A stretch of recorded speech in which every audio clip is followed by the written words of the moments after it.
Qual foi o título que eu pensei, né? O título que eu pensei foi, assim, primeiro, essa é uma fala, tá, inspirada pela fala do professor Rogério Passos Severo, né, que eu considerei muito importante e muito interessante, né, particularmente para instigar um debate sobre algo que é bastante relevante. Tá? Então, a minha ideia era justamente dar sequência a esse debate na expectativa de que outras pessoas também venham a contribuir de alguma forma com essa troca de mensagem, enfim, de pensamentos. Né? Então, qual é o título? O título é Porque Eu, e aí focando, né, insistindo a ênfase no eu lia, Levi, né, não eu subjetivo, a subjetividade em geral, mas eu em particular, uso linguagem neutra. Né? E o subtítulo, por uma defesa autobiográfica e não normativa do uso heterodoxo de pronomes pessoais. Tá? Então, o que eu quero dizer com uma defesa autobiográfica e não normativa? Né? Eu pensei aqui um pouco, como exemplo, o que diz Descartes no começo do discurso do método, né, em que eu cito, se vocês me permitirem, é uma citação um pouco, não é muito longa, mas ele diz: assim, o meu desígnio não é ensinar aqui o método que cada qual deve seguir para bem conduzir sua razão. Então, isso seria, digamos, uma posição normativa relativamente ao que a gente está conversando, né, mas apenas mostrar de que maneira me esforcei por conduzir a minha. Né? Os que não, isso não precisamos falar, mas não propondo esse escrito, senão como uma história, ou se preferirdes, uma fábula, na qual, entre alguns exemplos que se podem imitar, se encontrarem talvez também muitos outros que terá razão de não seguir. Né? Espero que ela seja útil a alguns, sem ser nociva a ninguém, e que todos serão gratos pela minha franqueza. Não pela minha fraqueza, mas pela minha franqueza. Tá? Então, achei essa passagem do discurso do método assim, bastante ilustrativa do que eu posso contribuir no debate. Tá? E por isso, ela é autobiográfica e não normativa. São as razões que eu tenho. Mas, ao mesmo tempo, na medida em que foi inspirada a minha fala pela do professor Rogério, de alguma forma eu vou me pautar um pouco pelos dois argumentos que ele apresentou. Né? De qualquer forma, eu acho assim, eu queria deixar bem claro o quanto eu acho importante ele ter trazido esse assunto à baila, né? Porque ele faz parte de um debate cujo diagnóstico geral, né, eu acho que é um solo comum entre nós, né, e particularmente entre eu e o professor Rogério, que é um diagnóstico. Tá? Ele parte de um diagnóstico e vai tratar da linguagem neutra como uma estratégia, né, para solucionar de alguma forma ou mitigar, né, os problemas trazidos por esse diagnóstico. Tá? É dessa perspectiva que eu estou vendo. Então, qual é esse diagnóstico? Tá? Esse diagnóstico ele é o seguinte, né, eu selecionei 3 elementos do diagnóstico. Tá? Primeiro diz o seguinte: né, nossa sociedade, bem como a imensa maioria das que conhecemos, para não dizermos todas, né, são constituídas de práticas sociais discriminatórias em termos de cor, gênero e religião, que comprometem a efetividade do exercício dos direitos civis e universais instituídos por nossa Constituição, criando desigualdade e injustiça institucional, social, econômica e política entre iguais. Segundo elemento, essas práticas constitutivas são elas mesmas expressas, e aí por isso que eu adotei expressas, porque esse é o ponto de discórdia aqui, mas expressas, acho que isso é o mínimo que a gente pode concordar, linguisticamente, e assumem formas associadas às línguas particulares. Terceiro elemento, essas práticas compõem integradas entre si a cultura de uma sociedade. Esse terceiro item, né, ele aponta para o meu próprio diagnóstico da situação, de que essas injustiças e essas desigualdades, elas são fruto, né, de uma cultura. Tá? E que, portanto, todo combate a elas, né, diz respeito a como lidar com mudanças culturais. Como é possível enfrentar e proporcionar mudanças culturais. Tá? Esse me parece A linguagem neutra, né, ela aparece, a linguagem neutra em relação a gênero, e não é linguagem neutra em relação apenas ao gênero, mas ao gênero quando estão sendo consideradas pessoas. Tá? Então, isso é bem específico, que eu acho importante, porque às vezes você fala de maneira genérica, né, mas se trata da linguagem, em inglês seria gender neutral, né, então é característico, que é neutra em relação ao gênero e ao gênero no que diz respeito a pessoas. Né? Por que isso aparece? Porque isso é um elemento da grande maioria, mas não de todas as línguas, certo? É a marca de gênero. Né? Então, isso se torna uma resposta ou uma estratégia possível, porque as línguas que são variantes da linguagem, pelas quais essas práticas sociais são constituídas, né? Essa tese de que práticas sociais são linguísticas é uma tese que pode ser contestada. Tá? Você pode pensar que elas são expressas linguisticamente, mas elas não são constituídas linguisticamente. Então, e isso vai fazer uma diferença importante na avaliação da utilidade de uma linguagem neutra em relação a gênero, no combate às desigualdades de gênero, obviamente. Né? Nós vamos focar aqui nas desigualdades, nas injustiças de gênero. Eu vou começar, eu vou chamar depois a atenção para alguns pressupostos dessa estratégia. Tá? Mas eu vou começar lembrando a vocês os dois principais argumentos do professor Rogério, né? Não tanto contra o uso, mas mais pela inutilidade, ou seja, para demonstrar que essa estratégia ela é, ao mesmo tempo, inútil, né, e prejudicial, né, às relações sociais. Né? Então, ela não ajuda a desfazer injustiças, mas, além disso, ela pode promover mais conflitos sociais. Né? Então, são dois argumentos. O primeiro argumento diz respeito a um dos pressupostos da estratégia do uso da linguagem neutra como arma para combater essas injustiças sociais de gênero, diz respeito à tese da determinação do pensar e, por consequência, do agir pela linguagem.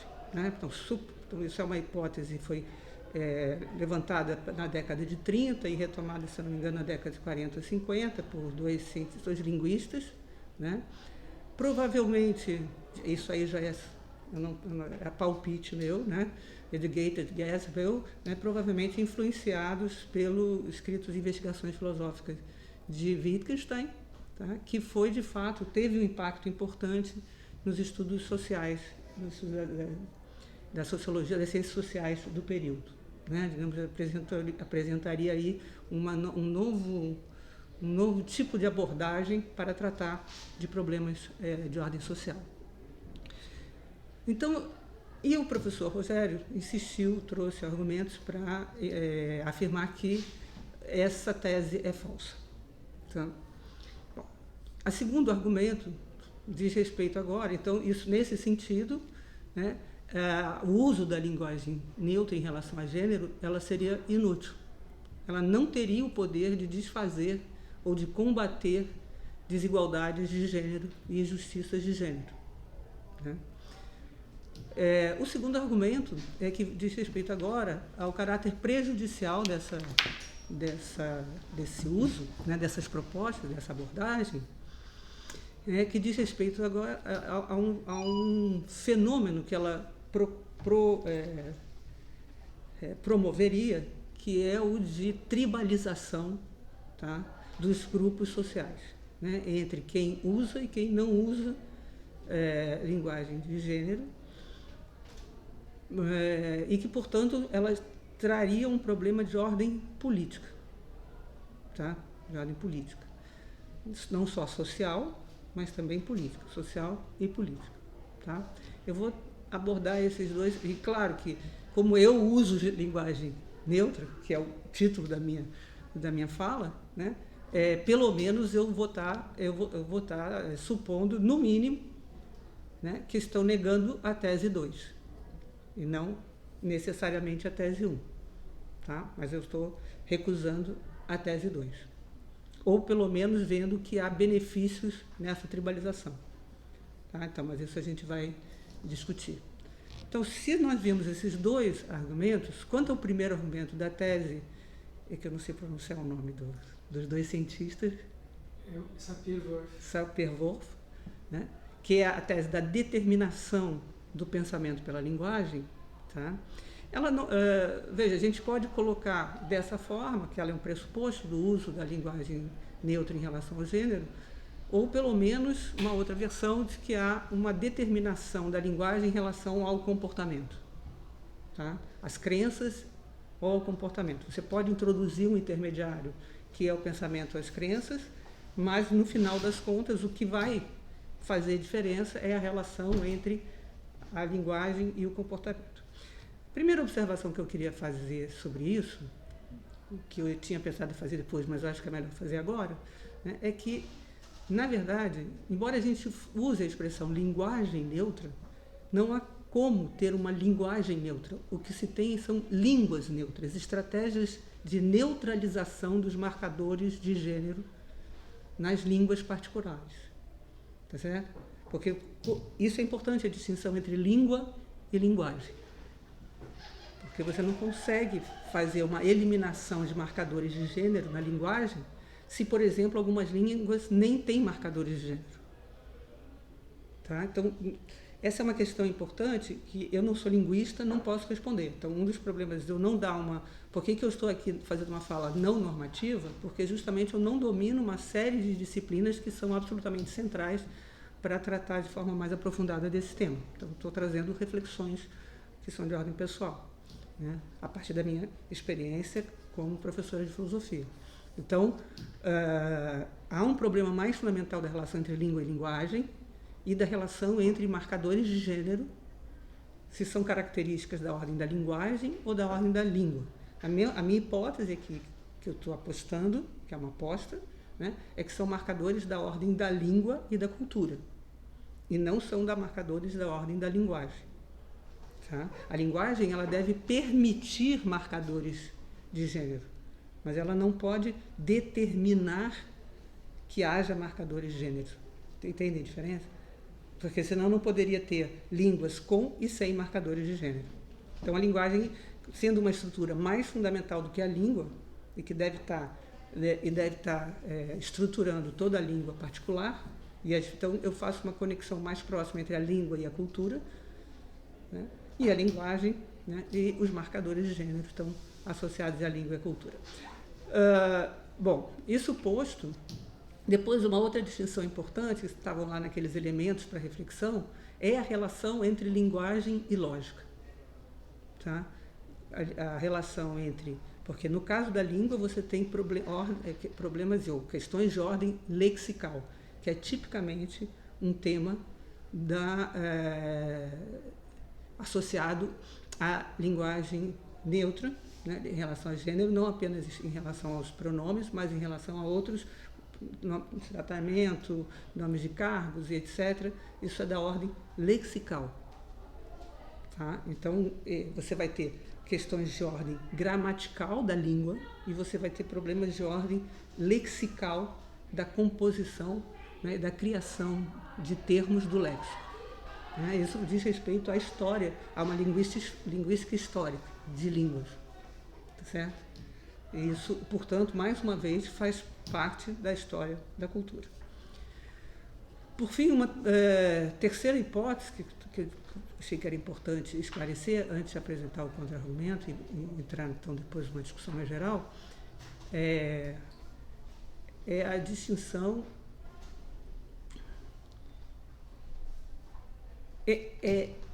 Uma outra suposição do uso da linguagem neutra é que é possível estabelecer, se não voluntariamente, ao menos normativamente, mudanças culturais. Produzir mudanças culturais normativamente. Ora, há há precedentes para isso. Né? Todo o nosso sistema legal, assim como o nosso sistema gramatical, né? O sistema gramatical, por exemplo, ele determina a gramática da língua culta. Ele não determina o uso efetivo da língua, tá certo? Assim como então você não consegue você consegue normativamente, através da educação, através de certas práticas de sanções, introduções de sanções no sistema jurídico, estabelecer mudanças culturais. O problema é saber, então, se essas mudanças culturais introduzidas normativamente, né, qual é o grau de fixidez que elas assumem, e certamente, se elas assumem algum grau de fixidez nas práticas sociais, elas só podem assumir esse grau de fixidez nas práticas sociais através do tempo. Né? Então, qualquer análise da eficácia de alguma estratégia para mudança cultural tem que levar em conta o fator tempo e o fator educação, e não apenas o fator normativo. Tá? Bom, isso posto, então, contra a afirmação do professor Rogério sobre o caráter, sobre descartar inteiramente a tese do que ele chamou de relativismo linguístico, né, que está associado ao relativismo linguístico, então você traria para a ordem da língua, da linguagem, né, o relativismo cultural. Então você faria uma associação entre os dois. O que acontece? Essa tese, embora ela tenha sido rejeitada por evidências empíricas, ela tem sido também, não vou chamar verificada, porque esse é um termo errado, sobretudo falando com um especialista em filosofia da ciência, né? Mas há evidências empíricas, né, da sua adequação, né? Ou seja, que ela capta adequadamente algum elemento da relação entre pensamento e linguagem. E, particularmente, há muitos estudos empíricos feitos por cientistas sociais, das ciências sociais aplicadas e das ciências humanas, que são os estudos empíricos. Então, por exemplo, há um de 2023, que eu tive agora, eu trouxe um estudo para mostrar como o uso da linguagem neutra para certos tipos de questão, né, melhora o desempenho das mulheres em um teste para entrada na Universidade de Israel. Esse teste abordou mais ou menos da ordem de 40 mil pessoas e durou de 2012 a 2020. Foram 10 anos né? Então, assim, eu não estudei, né, eu não estudei o estudo científico, né, com o detalhe que ele deveria ser estudado, né, porque eu não trago ele aqui para confirmar ou negar nenhuma hipótese. Mostro apenas que se trabalha ainda com essa hipótese, e o que você tem, primeiro, há confirmações empíricas do diagnóstico, que é de que há um impacto não só social, mas econômico da discriminação social. Então, esses estudos são feitos por institutos de economia, estudos de sociologia e tal. Vai ter algum outro que eu encontrei. Então, ainda, ou seja, é uma tese que não está ela não está confirmada, mas ela também não está afastada. Ela é uma hipótese. Ela vale quanto vale uma hipótese científica, certo? Então, ela serve para orientar estudos. E na medida que ela serve para orientar estudos, né, de uma certa forma, assim, dificilmente ela será totalmente rejeitada, enquanto ela estiver vigindo na prática científica. E ela vige bastante nos estudos de ciências sociais aplicadas e economia, pelo que eu vi, mas também em psicologia, em sociologia, em ciência política, etc. Tá? Então, assim, com isso eu não espero. Meu contra-argumento é: calma, não está definido que essa seja uma estratégia inútil. E há evidências de que ela possa ter uma utilidade. Tá? Embora essa utilidade ela não esteja ainda, ela não tenha evidências. Por exemplo, teve um outro estudo que eu li que eu achei bem interessante, né, que o que eles fizeram? Se eles introduziram a linguagem neutra em questões de tipo quantitativo e questões de tipo dissertativo, que eles chamavam de orais ou verbais, né? Então, para o caso das questões que eles chamam de verbais, né? Não são orais, mas são por escrito, certo? Não houve modificação de desempenho, não houve variação de desempenho, mas houve uma importante variação de desempenho. As mulheres se saíram bem melhor quando as questões quantitativas, que envolviam cálculos, etc., eram escritas em linguagem neutra. E a hipótese explicativa deles é que isso é uma influência do estereótipo que as próprias mulheres têm a respeito delas mesmas, acerca da relação entre a feminilidade e o pensamento matemático. Essa é a hipótese que eles levantaram. Obviamente, o estudo não vai provar isso, mas vai provar que tem um impacto no desempenho, né? Isso que ele vai provar, não, vai trazer como evidência, né? Eu tentei uma meta-análise, encontrar meta-análise, ou grandes revisões, né, literais, mas não encontrei a tempo e não é a minha especialidade. Então, eu achei que bastava colocar um grão de sal, né, na primeira hipótese, para a gente deixar em aberto essa possibilidade e passar, então, para o segundo argumento, né? O segundo argumento, ele tem algo de alguns pressupostos filosóficos bem interessantes também, né, que dizem respeito à estrutura, aí sim, da linguagem e da dimensão lógica dos termos, né? Por quê? Porque, já como Aristóteles havia notado, observado corretamente, né, o léxico, né, ele se compõe, dentre outras coisas, né, de nomes, né? Assim, embora haja teorias que vão defender que é possível estabelecer nomes absolutamente próprios, tá certo? A maior parte dos termos, né, os nomes dos termos, eles operam como gerais ou universais. Por quê? Porque a definição de universal ou geral, ela é muito mínima do ponto de vista lógico, uma condição muito mínima para você considerar um termo universal geral. Basta que ele possa se aplicar a mais de uma coisa. Possa se aplicar a mais de uma coisa. Então, termos que não designam nada na realidade ainda são universais e gerais. Termos que designam, por exemplo, a Lua da Terra, só existe uma Lua da Terra. E mesmo assim, ela tem uma estrutura lógica geral e universal. Então, o que acontece, né?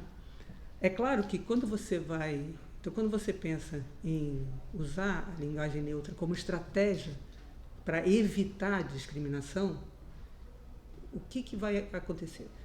Do ponto de vista lógico, né, você apenas amplia a discriminação. Você torna mais específica a aplicação dessa generalidade. Você não elimina, você não amplia a universalidade, você especifica essa universalidade. Então, e aí, de fato, o que acontece, né? Você vai ter a introdução, e isso vai gerar, isso não um pouco como o professor Rogério falou, mas não tanto, depois me dá o tempo aí se eu estou passando, né? Mas a instituição dentro da língua, né, de novas especificidades, né? Maiores e maiores especificidades, e isso, veja, do ponto de vista lógico, não tem fim. Não tem fim. Vai ter um dia que você vai conseguir indicar um indivíduo. E isso, do ponto de vista da política pública, seria pernicioso. Por quê? Porque políticas públicas não devem se aplicar apenas a uma pessoa. Elas devem se aplicar a grupos, mesmo que esse grupo, nessa geração, seja uma pessoa só. Ele deve estar aberto à aplicação, né, do escopo da política pública a mais de uma pessoa ao longo do tempo. Tá? Então, dessa perspectiva, então, veja, há uma certa ingenuidade teórica, né, em dizer que, quando nós distinguimos entre todos, todas e todes, eu estou universalizando. Não, eu estou especificando. Tá certo? Eu apenas... E aí qual é o problema? É que todos, todas e todas, né, ficaria... Você passaria de uma divisão binária para uma divisão trinária. E continua sendo uma divisão. Você não alcança a universalidade incluindo grupos específicos. A menos que você abandonasse o uso de todos e usasse só todes no português. Tá certo? Porque aí isso impede, mas aí nesse caso, como o todes designa em particular um subgrupo, haveria de novo, certo? O privilégio da designação de um grupo sobre outros. Então, é uma estratégia. Então, veja, é uma situação bem difícil de você promover, primeiro, né, em se tratando de um diagnóstico relacionado à cultura, a minha hipótese é que isso só pode ser resolvido por políticas públicas. Certo? O uso da linguagem neutra pode ser considerado uma política pública se ela for normatizada para certos contextos, certo? Como foi recentemente no Parlamento Europeu. Então você pode considerar que é uma política pública e, a partir daí, como aconteceu com as cotas, ir avaliando, né, o impacto efetivo, né, dessa estratégia para a redução das desigualdades, que são as que importam, tá certo? As que importam é a redução das desigualdades. Tem um outro argumento também que é importante, que é o modo como as pessoas se reconhecem ou não se reconhecem, né, a sua própria subjetividade dentro de um contexto cultural específico, né? E aí, nesse caso, o valor tempo ele muda, né? A variável tempo muda muito, né? Porque agora não é o tempo de gerações, é o tempo de uma vida, né? Então, isso daria várias estratégias. O que eu acho, assim, né? Nesse sentido, de qualquer forma, esse uso, ele não é... Eu não acho que ele possa ser defendido teoricamente por uma teoria da linguagem ou da língua. Ele pode ser defendido por uma posição política, que é a minha. Tá certo? Então, nesse caso, eu vejo que o uso, estou para reduzir, para chegar ao final, eu uso a linguagem neutra, mas eu uso uma linguagem neutra meio envelhecida e pouco precisa, porque há várias estratégias de uso da linguagem neutra. Inclusive, há o modelo italiano, agora que eu vi, que é a introdução de um pronome neutro que não faz parte da língua em nenhum sentido, não faz parte do italiano. Ele é totalmente artificial, entendeu? E aí, você não escolhe um, não escolhe outro, é outra coisa, inventa uma palavra, tá? Então, você dependeria da introdução de muitos neologismos como estratégia mais eficaz de uso da linguagem neutra, porque tem várias estratégias, né? Então, eu uso um bem envelhecido, que é o arroba, que não dá, inclusive, para pronunciar. Aí, quando é pronúncia, eu uso o e, né? Mas aí, pautando pelo costume, que é a, o, a, e. Gosto também de fazer, às vezes, a, o, e ou só a. Então, são estratégias. Eu sei que isso me marca num debate político, então eu aceito a consequência que o Rogério apresentou, né? Mas eu acho, assim, que isso vai colocar certos problemas dentro dentro da profissão de professora universitária pública. Então, depois a gente pode introduzir um debate especificamente sobre isso, tá?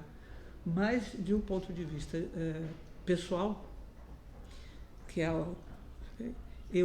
assim como eu procuro me posicionar em certos debates de maneira mais ou menos clara, né?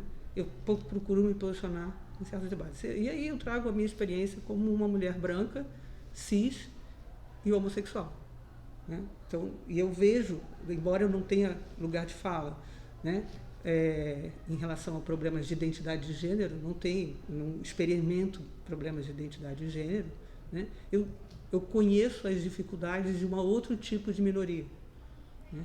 E eu sei que há pressões invisíveis sobre essas minorias, né, que são vistas apenas pelas minorias, né? Então, nesse sentido, é que eu, digamos, é uma contribuição mínima que eu faço para uma luta política. Eu não sou militante, eu poderia ter sido militante, eu não sou, na minha vida pessoal não sou militante, mas por essa razão, então, é que eu uso. Então, tá, muito bem. Eu tenho uma pergunta, porque para mim não ficou claro qual é, então, o teu contra-argumento, a minha segunda objeção. A minha segunda objeção era de que o uso das linguagens neutras que cria marcadores assim, de grupo. Se tu começa a usar essa linguagem, tu se destaca. Tu se destaca do resto da população pela tua maneira de falar. E as reivindicações dos grupos socialmente discriminados são reivindicações por igualdade, quer dizer, eles querem ser tratados como parte da humanidade geral e não como um grupo específico. Então, eu vejo assim, eu pergunto se não, e me parece que tem uma tensão aí, você está dizendo que de um lado, tu está dizendo, não, eu quero enfatizar a identidade desse ou daquele grupo, ou de grupos de grupos de gêneros específicos, e não destacar o pertencimento à humanidade geral. Mas se tu faz isso, então tu está reforçando de novo a fragmentação da sociedade e do discurso, né? Então, esse aqui eu acho que é um problema, porque quando tu tem quando tu começa antes de escutar os argumentos contra a discriminação, tu já identifica uma pessoa como pertencendo a um grupo, tu desvia a atenção do argumento e tu passa a ter um jogo de pertencimento a esse ou aquele grupo social. E que tende a anular, a se sobrepor à argumentação. Então, esse ímpeto nosso de conformidade a grupos, ele é muito mais forte do que o ímpeto racional em circunstâncias de convívio social normal. Então, eu penso, por isso que eu acho que isso pode ser um problema. Então, eu entendo a tua objeção, mas o que eu acredito é o seguinte, tá? Já existe uma tensão. Já existe uma tensão. E a outra hipótese que eu abraço, né, é que a luta política é uma luta de paixões. Ela é uma luta mais da retórica e de paixões do que racional, né? Então, assim, do ponto de vista, e é bem por isso que eu faço essa diferença entre uma análise teórica, uma análise de legitimidade, tá, e a minha prática como cidadã, tá?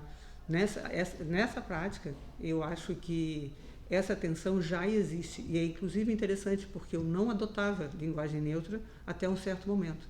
Até um certo momento, na passagem do tempo, né, dos últimos 10, 11 anos, eu nunca senti necessidade de fazer essa marcação. Então, eu resolvi fazer essa marca, né, enfim, me tribalizar, me fazer uma marca de pertencimento, né, na medida em que eu senti, né, que essa fragmentação já está em curso e que não há mais, infelizmente, eu acho, não há mais um lugar, não há mais um espaço público, né, em que você possa ultrapassar essas marcas de pertencimento e estabelecer um diálogo racional. Isso, assim... Sim, mas eu te devolvo a pergunta, então, eu refaço, então, porque essa situação já existia na década de 60 e 70, quando aconteceram os movimentos de segunda geração, o movimento negro, pelos direitos civis, liderado por Martin Luther King, e os movimentos feministas. E para aquela geração, né, a reivindicação era por igualdades gerais e não destacar esse ou aquele grupo. Então, o Martin Luther King, por exemplo, reivindicava a cegueira com relação à cor. As pessoas não podem ser avaliadas com relação à cor de pele. E, da mesma maneira, os movimentos feministas. Nós não queremos ser avaliadas como mulheres, nós queremos ser avaliadas como seres humanos. Né? Então já havia muito mais até, eu acho, discriminação de gênero e racial naquela época, e, no entanto, aqueles movimentos foram muito bem sucedidos naquela geração, sem usar essa estratégia de pertencimento a grupos. Então, por que agora não se pode usar aquela mesma estratégia? Bom, eu vou te dizer uma trivialidade. Né? O mundo muda. O mundo muda. Né? A minha geração, né, não vamos nem falar em 60, 70, né? Mas a minha geração sempre reivindicou os direitos civis dos homossexuais, baseado na tese justamente de que não deve haver intervenção do Estado na sua vida privada, que é basicamente uma outra versão dessas que você mencionou dos direitos civis, ou seja, que é uma estratégia liberal clássica, certo? Quer dizer, há elementos de ordem privada que não interferem e não podem ser levados em conta enquanto, na medida em que eu sou uma pessoa com direito, titulada de direitos como qualquer outra. Né?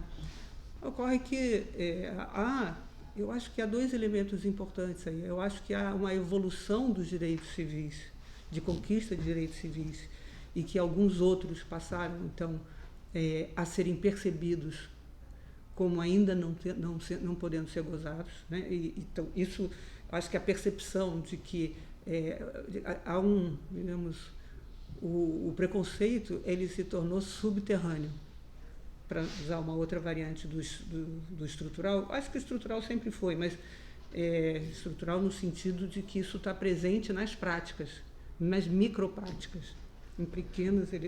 Então, você consegue conquistas legislativas, porque essas ondas de movimento civil, o que elas conseguem não apenas políticas públicas, que elas conseguem, a política das cotas vem desse período, né? Mas elas também conseguem políticas, mudanças legislativas. O direito de voto às mulheres é uma mudança legislativa. Então, hoje nós temos uma circunstância legislativa, né, ideal do ponto de vista do liberal clássico, desses primeiros movimentos. E ainda assim se constata que há impedimentos, né, de que as minorias se beneficiem dos seus direitos assegurados constitucionalmente e juridicamente, do ponto de vista geral. Então, assim, por outro lado, há essa reivindicação identitária. Isso é uma coisa... Eu acho, como você, que isso não vai dar tão certo. Tá certo? Quer dizer, o fato de eu me alinhar, tá? Porque acho que é o modo como a luta está sendo feita agora, certo? Mas eu não tenho um bom prognóstico, tá certo? Porque justamente eu acho que, não apenas do ponto de vista dessa generalidade, universalidade dos termos da linguagem, certo? Então, isso você tem pouco impacto e não acredito que a normatividade ela consiga alterar, né, de maneira profunda, como deve ser, as relações culturais, né, a estrutura cultural, mas eu acho mais complicado, porque quando você judicializa, ou seja, quando você judicializa, você não consegue senão colocar em termos universais. Então, você não consegue criar leis identitárias propriamente. E é verdade que existe feminicídio, existe racismo, você consegue identificar, você consegue tipificar certos crimes, tá certo? Mas as limitações disso já começam a aparecer, por exemplo, com o mau uso da Lei Maria da Penha. Então, você tem limitações para fazer isso. Eu prefiro, particularmente, né, sem ter nenhum conhecimento para isso, eu prefiro as políticas públicas porque elas são temporárias, elas têm metas e elas podem ser avaliadas e corrigidas no tempo, né? Só que, de qualquer forma, a mesma coisa, você vai estar sempre excluindo. Toda vez que você visa uma política pública, eu estava ouvindo ontem um ativista, né, falar, acho que é Tom Reis, uma coisa assim, né? Ele já tem a minha idade, e ele estava falando sobre a sigla LGBTI+, né, e sobre as reivindicações que os outros grupos vão fazendo para serem introduzidos nessa sigla. E ele falou, tudo bem, todos os movimentos têm a sua legitimidade, mas não sei se incluir mais letras vai ter o mesmo benefício. Então, eu não acredito que a linguagem neutra vá ter esse benefício que se espera dela, sinceramente, porque acho que ela tem como pressuposto uma concepção voluntarista do funcionamento do léxico e da língua e da cultura, tá certo? Então, talvez do ponto de vista normativo, ela possa conseguir algumas coisas, mas eu acho que tem um alcance muito limitado. Então, essa seria a minha avaliação, embora eu use. Por isso que é não normativo, entende? Eu uso basicamente como um tributo à minha história, entende? E como me posicionando, dizendo, olha, porque hoje há mais manifestações, é estranho isso, mas hoje há mais manifestações de preconceito, elas estão muito mais visíveis do que na década de 90 e no começo dos anos 2000. Pelo menos, eu não sei, eu não morava aqui, eu morava no Rio, então eu não sei se é um problema de cidade ou se é um problema de período, mas houve um período de absorção, de assimilação, né, de certas conquistas dos direitos civis, né, e pelo menos, assim, para mim, o que fez diferença nos últimos 10 anos. Sim, mas tu não acha que justamente esse aumento que pode ter acontecido nos últimos anos não pode decorrer justamente dessa fragmentação e partidarização da política? Enfim, o que aconteceu, por exemplo, na vida assim, política mais geral do Brasil. O tipo de violência política, ataques, cadeiradas, isso e aquilo, isso a gente não tinha há 10, 20 anos. Não tinha, então houve as pessoas estão aderindo à política, ou participando da política como blocos de torcida organizada de clubes de futebol. E a discussão dos argumentos fica totalmente secundarizada. Isso é só interessante dizer que teve um estudo de um cientista político para mostrar que nem mais, que essa é Vanderlei, esqueci o nome de um cientista social bastante conhecido, que vai justamente defender essa tese, que a política no Brasil era, já há algum tempo, como um jogo de futebol. E o ponto desse autor, analisando os últimos 10 anos, é que nem mais isso é. Por quê? Porque quando você briga no estádio, a briga desaparece depois do jogo. Então, quando o jogo se desfaz, as adversidades, né, se desfaz. E agora não mais. Agora você tem isso antes, depois das eleições, continuamente. Então, acho que isso é um fenômeno social e político que, em certa medida, ultrapassa o Brasil e que ainda merece ser melhor compreendido, mais bem compreendido. Entendeu? Agora, por isso que eu suspendo meu juízo para saber quem começou primeiro, o que é a origem do quê. Entende? Mas o fato é que nós estamos imersos nisso. Já terminou o tempo? E que alguém mais assiste dizer? Não? Então tá, Lia, muito obrigado. Espero que outras pessoas possam se manifestar também. Exatamente. Esse é o convite. O convite é para que as pessoas se manifestem.